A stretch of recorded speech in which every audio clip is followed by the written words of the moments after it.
శరీరానికి vitamin B12 అనేది చాలా అవసరం. ఇది శరీరానికి కావలసిన శక్తిని ఇవ్వడమే కాకుండా శరీరానికి కావలసిన పోషకాలను అందిస్తుంది. అందువలన తప్పకుండా శరీరానికి సరిపడా విటమిన్ బి12 ఉండాలని చెబుతుంటారు ఆరోగ్య నిపుణులు.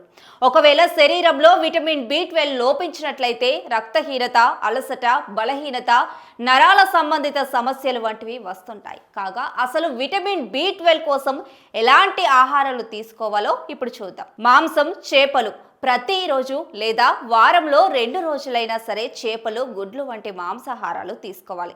ఇందులో విటమిన్ బి12 పుష్కలంగా ఉంటుంది. అందువల్ల తప్పకుండా వారంలో ఒక్కసారైనా ఇవి తీసుకోవాలంట. పాలు, పెరుగు కూడా ఆరోగ్యానికి చాలా మంచిది. ఇందులో విటమిన్ బి12, కాల్షియం పుష్కలంగా ఉంటాయి.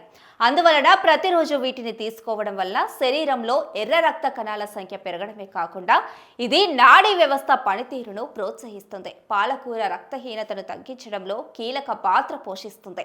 ఇది ఆరోగ్యానికి చాలా మంచిది. అందువలన ఎవరైతే విటమిన్ బి12 రక్తహీనతతో బాధపడుతున్నారో అలాంటి వారు పాలకూరను తమ ఆహారంలో చేర్చుకోవడం మంచిది. ఇందులో ఐరన్ కంటెంట్ చాలా ఎక్కువగా ఉంటుంది. శరీరానికి మేలు చేస్తుంది. సోయాబీన్ కర్రీ లేదా సోయా పాలు వంటి ఆహారాలు తీసుకోవడం కూడా ఆరోగ్యానికి చాలా ప్రయోజనకరంగా ఉంటుంది.